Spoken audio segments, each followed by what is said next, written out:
নমস্কাৰ এই মুহূৰ্তত মহিলাসকললৈ দিবলৈ লৈছো ডাঙৰ খবৰ।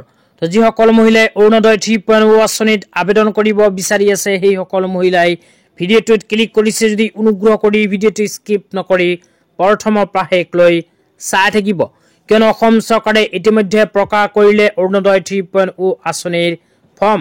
তো আপোনালোকে অহা 28 ডিচেম্বৰ তাৰিখৰ পূৰ্বে কিন্তু অৰুণোদয় আঁচনিত কৰিব লাগিব আবেদন।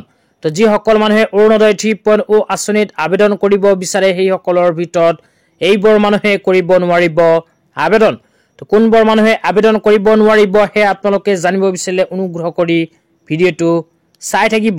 তো ইয়াতে লিখা আছে কোনে আবেদন কৰিব নোৱাৰিব। তো 1 নম্বৰত কৈছে সাংসদ, বিধায়ক, মুখ্য কাৰ্যবাহী সদস্য, প্ৰাক্তন সাংসদ, প্ৰাক্তন বিধায়ক, প্ৰাক্তন মুখ্য কাৰ্যবাহী সদস্য, প্ৰাক্তন কাৰ্যবাহী সদস্যৰ পৰিয়াল। 2 নম্বৰত কৈছে পঞ্চায়তী ৰাজ প্ৰতিষ্ঠান, নগৰীয় স্থানীয় সংস্থা আৰু স্বায়ত্তশাসিত পৰিষদ, 6ষ্ঠ অনুসূচীৰ অন্তৰ্গত গ্ৰাম্য পৰিষদ উন্নয়নৰ সমিতি VC/DCৰ বৰ্তমান সদস্যৰ পৰিয়াল।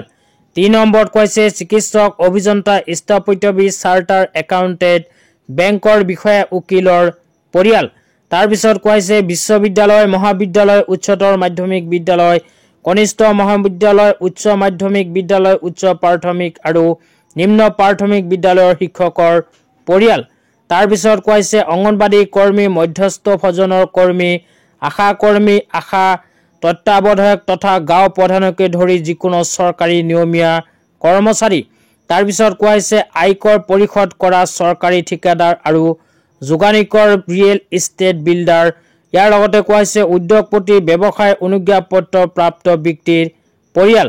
তাৰপিছত কৈছে আয়কৰ পৰিশোধ কৰা ব্যৱসায়ী, উদ্যোগী, দোকানী, বেপাৰীৰ পৰিয়াল।